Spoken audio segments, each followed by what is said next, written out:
நண்பர்களே, 2026ஆம் ஆண்டின் ஏப்ரல் 22ஆம் தேதி ஹோர்முஸ் கடலின் அலைகளில் இந்தியாவின் சுயமரியாதை சவாலுக்கு உள்ளான அந்த நிமிடம், சர்வதேச கடல் எல்லைக்குள் அமைதியாக முன்னேறி கொண்டிருந்த நமது 2 பிரம்மாண்ட கப்பல்களின் பாதையை தடுத்து ஈரானின் IRGC யாரும் கற்பனை செய்யாத ஒரு துணிச்சலை செய்தது. முகமூடி அணிந்த ஆயுததாரிகள் நமது கப்பல்களை சுற்றி வளைத்து 22 இந்திய வீரர்களை பந்தயமாக பிடித்து தெஹ்ரான் நோக்கி திருப்பினர்.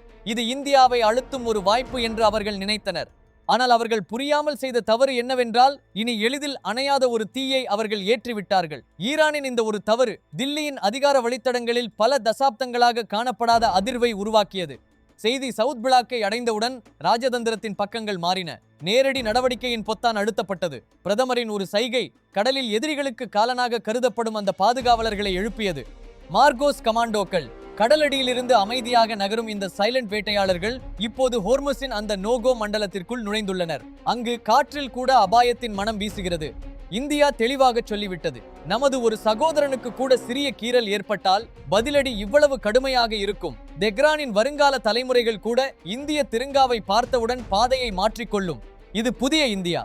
இப்போது சமரசத்தின் மொழி அல்ல, நேரடி கணக்கின் மொழி பேசும் இந்தியா. ஹோர்முஸின் குறுகிய கடல் வழிகளில் இன்று நிலவும் அமைதி ஒரு பெரிய புயலின் முன் சிக்னல். ஒரு பக்கம் 22 உயிர்கள் பந்தயமாக இருக்கின்றன, இன்னொரு பக்கம் இந்த மரண சுழலில் இருந்து இந்தியா பாதுகாப்பாக வெளியேற்றிய 11 லட்சம் இந்தியர்களின் பெருமை இருக்கிறது. ஆனால் உண்மையான போராட்டம் இப்போதுதான் தொடங்கியுள்ளது. இன்றைய இந்த சிறப்பு பகுப்பாய்வில் உலகின் பெரிய சக்திகளுக்கே வியர்வை வரவைத்த ஒவ்வொரு ராஜதந்திர நகர்வையும், ஒவ்வொரு இராணுவ அசைவையும் நாம் டிகோட் செய்ய போகிறோம். உங்கள் இரத்தத்தில் கொதிப்பை ஏற்படுத்தும் அந்த மகா கதைக்கு தயாராகுங்கள். இன்றைய உலகில் இந்தியாவின் ஒவ்வொரு குடிமகனின் உயிரின் மதிப்பு என்ன என்பதை உணர்த்தும் கதை இது. இறுதியில் ஈரான் இந்த துணிச்சலை ஏன் செய்தது? எழும் மாபெரும் சக்தியின் குடிமக்களை தொடும் தைரியம் ஏன் எடுத்தது?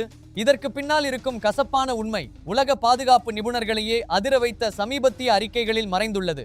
தகவல்களின்படி ஈரானின் புதிய சக்தி வாய்ந்த தலைமை வட்டாரத்தில் ஏற்பட்ட கடுமையான உள்நாட்டு அதிர்வுகள் இந்த முடிவுகளின் பின்னணியில் இருந்திருக்கலாம். வரலாறு ஒரு விஷயத்தை சொல்கிறது, காயமடைந்த சிங்கம் இன்னும் ஆபத்தானதும் கட்டுப்பாடற்றதுமானதாக மாறும். அதேபோல் ஈரான் தனது உள்நாட்டு பலவீனத்தை மறைக்க உலகிற்கு தன் இராணுவ சக்தியை காட்ட வேண்டிய நிலைக்கு தள்ளப்பட்டது. அந்த சக்தி வெளிப்பாட்டிற்காக சர்வதேச கடல் வழி விதிகளை பின்பற்றி சென்ற இந்திய கப்பல்களையே அவர்கள் குறியாக தேர்ந்தெடுத்தனர். ஆனால் ஈரான் ஒரு மிகப்பெரிய மூலோபாய தவறு செய்துவிட்டது. இந்தியா இந்த நெருக்கடியில் வெறும் அறிக்கைகளில் மட்டுமே நிற்கும் என்று அவர்கள் நினைத்தனர். ஆனால் தில்லியின் முகபாவனை முற்றிலும் வேறுபட்டது. 22 மாலுமிகள் கட்டாயமாக தெஹ்ரான் நோக்கி கொண்டு செல்லப்பட்டதாக செய்தி வந்தவுடன் பிரதமர் நரேந்திர மோடி தானே முன்வந்தார். கடந்த 48 மணி நேரத்தில் பிரதமர் மோடியும் பிரான்ஸ் அதிபர் இமானுவேல் மக்ரோனும் 2 முறை நீண்ட தொலைபேசி உரையாடல் நடத்தியதாக தகவல். இது சாதாரண பேச்சு அல்ல. 2 அணுசக்தி நாடுகளின் கூட்டு உறுதி, தெஹ்ரானின் அதிகார வழித்தடங்களையே அதிர வைத்த உறுதி.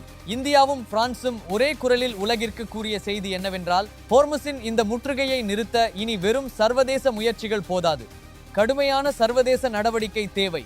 மக்ரோனும் மோடியும் ஒன்றாக நின்றது.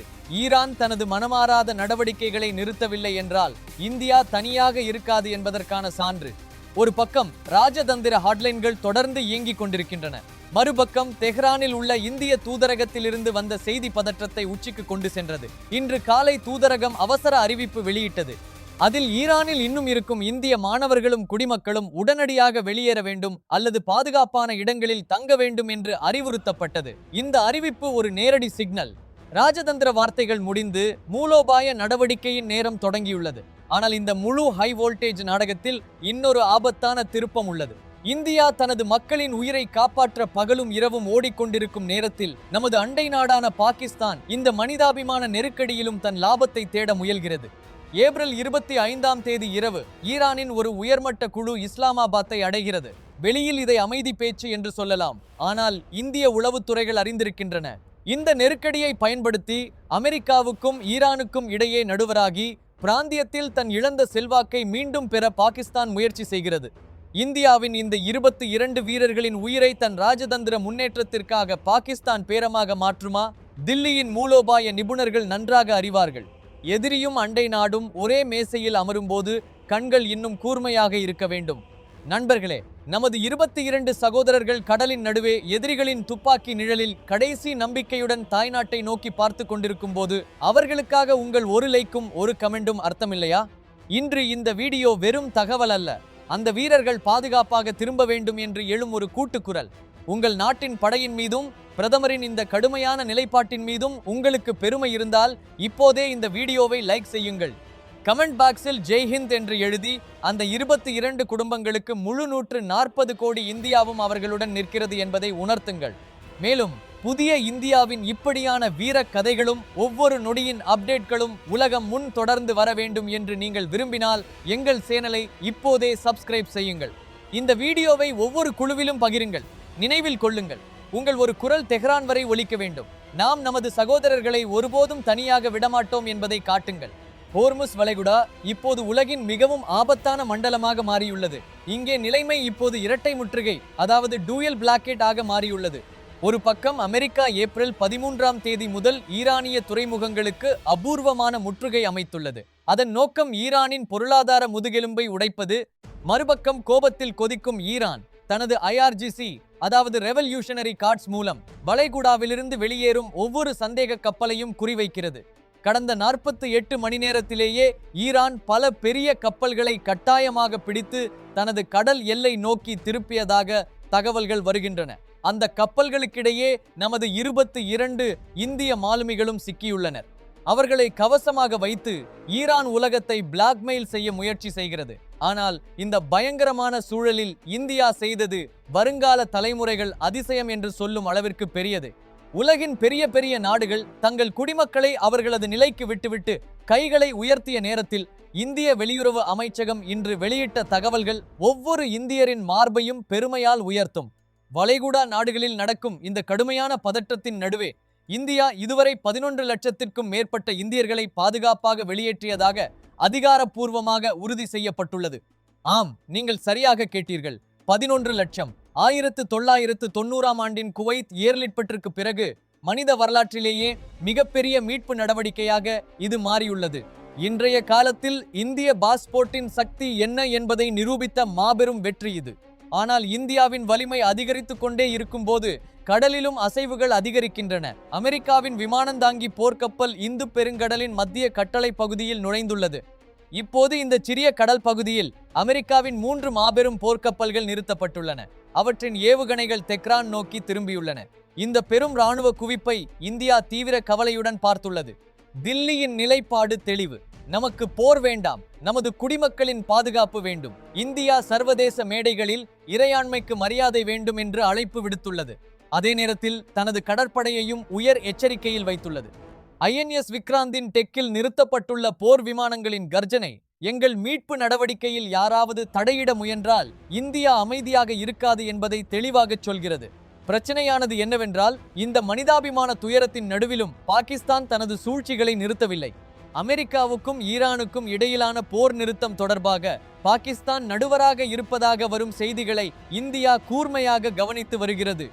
இந்திய மூலோபாய நிபுணர்களுக்கு உள்ள சந்தேகம் என்னவென்றால், பாகிஸ்தான் இந்த நெருக்கடியை பயன்படுத்தி தன் இழந்த நம்பகத்தன்மையை மீட்டெடுக்கவும் காஷ்மீர் போன்ற பிரச்சனைகளில் பேரம் பேசவும் முயற்சி செய்யலாம். ஆனால் அவர்கள் மறக்கக்கூடாத ஒரு விஷயம் உள்ளது. இன்றைய இந்தியா தனது பாதுகாப்பையும் குடிமக்களின் நலன்களையும் எந்த விலைக்கும் பேரம் பேசாது. பாகிஸ்தான் ரகசிய பேச்சுவார்த்தைகளில் பிஸியாக இருக்கும்போது இந்தியாவின் முன்னுரிமை ஒன்று மட்டுமே: தெஹ்ரானில் சிக்கியிருக்கும் அந்த 22 வீரர்களை பாதுகாப்பாக திரும்ப பெறுவது. அவர்களுக்காக இன்று முழு நாடும் பிரார்த்திக்கிறது. ராஜதந்திர வார்த்தைகள் பலனளிக்காமல் போகத் தொடங்கும் போது தங்கள் வெற்றியாலேயே தங்கள் இருப்பை உணர்த்தும் வீரர்களின் முறை வருகிறது. தகவல்களின்படி இந்திய கடற்படை ஹோர்முஸின் வாயிலில் தனது மிகவும் ஆபத்தான வேட்டையாளர்களான மார்கோஸ் கமாண்டோக்களை நிறுத்தியுள்ளது. இவர்கள்தான் முதலைகள் என்று அழைக்கப்படும் போர் வீரர்கள். கடலடியில் எந்த சத்தமும் இல்லாமல் மணி நேரங்கள் மறைந்து இருக்கக்கூடியவர்கள். இந்த கமாண்டோக்கள் இப்போது நமது 22 இந்திய மாலுமிகள் வைக்கப்பட்டிருக்கலாம் என்று கருதப்படும் பகுதிக்கு மிகவும் அருகில் சென்றுவிட்டதாக தகவல். இது சாதாரண நிறுத்தல் அல்ல, இது இந்தியாவின் சைலண்ட் ஆபரேஷன். இதன் சத்தம் ஈரானின் ரேடார்களுக்கும் கேட்கவில்லை, செயற்கைக்கோள்களுக்கும் தெரியவில்லை. ஆனால் இந்த கடலில் சண்டை மட்டும் நடக்கவில்லை, ஒரு கண்ணுக்கு தெரியாத வளைவும் பின்னப்பட்டுள்ளது. ஹோர்முஸ் நீரிணையில் இந்த நேரத்தில் கப்பல்களின் நேவிகேஷன் அமைப்புகள் முழுமையாக குழப்பமடைந்துள்ளன.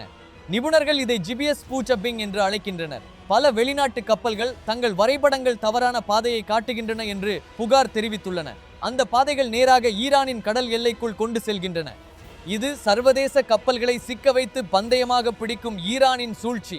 ஆனால் இங்கே இந்தியா தனது மிகப்பெரிய தொழில்நுட்ப துருப்புச்சீட்டை எடுத்துள்ளது. இந்திய போர்க்கப்பல்கள் இனி வெளிநாட்டு ஜிபிஎஸ் மீது மட்டும் சார்ந்திருக்கவில்லை, நமது சொந்த உள்நாட்டு நாவிக் நேவிகேஷன் அமைப்பை பயன்படுத்துகின்றன. எந்த ஜாமராலும் எந்த மின்னணு ஆயுதத்தாலும் உடைக்க முடியாத டிஜிட்டல் பாதுகாப்பு கவசம் அது. இதோடு மட்டுமல்ல, அரபிக்கடல் முதல் ஓமான் வளைகுடா வரை இந்திய கடற்படை ஒரு மின்னணு பாதுகாப்பு கவசத்தை உருவாக்கியுள்ளது. அது நமது கப்பல்களை சுற்றி ஒரு பாதுகாப்பு வளையமாக செயல்படுகிறது. ஐஎன்எஸ் விக்ராந்தில் உள்ள நவீன எலக்ட்ரானிக் வார்பேர் அமைப்புகள் வரும் ஏவுகணையையோ ட்ரோனையோ வானிலேயே குருடாக்கும் திறன் கொண்டவை. அமெரிக்காவின் 3 மாபெரும் போர்க்கப்பல்கள் அங்கு நிற்கின்றன என்று உலகம் கவனிக்கும் நேரத்தில் இந்தியா தனது சொந்த சக்தியின் பலத்தில் தனது குடிமக்களுக்கு பாதுகாப்பான வழித்தடத்தை அமைத்து வருகிறது. தெஹ்ரானின் மூலோபாய நிபுணர்கள் அதிர்ச்சியில் உள்ளனர். இவ்வளவு முற்றுகைகளின் நடுவிலும் இந்தியா எப்படி இவ்வளவு துல்லியமாக தனது 11 லட்சம் குடிமக்களை பாதுகாப்பாக வெளியேற்றியது என்று அவர்கள் புரிந்து கொள்ள முடியவில்லை. ஆனால் இந்த தொழில்நுட்ப நெருக்கடியின் பின்னால் இன்னொரு கசப்பான உண்மையும் உள்ளது. தெஹ்ரானில் உள்ள இந்திய தூதரகத்தின் புதிய அறிவிப்பு ஒரு பெரிய ஆபத்தை சுட்டிக்காட்டுகிறது. ஈரானுக்குள் இந்தியாவின் அதிகரிக்கும் அழுத்தத்தை எப்படி சமாளிப்பது என்று கடுமையான வட்டாரங்கள் விவாதிக்கின்றன. சில தலைவர்கள் இந்த 22 இந்தியர்களை பேரம் பேசும் ஒரு காயாக பயன்படுத்த விரும்புகின்றனர்.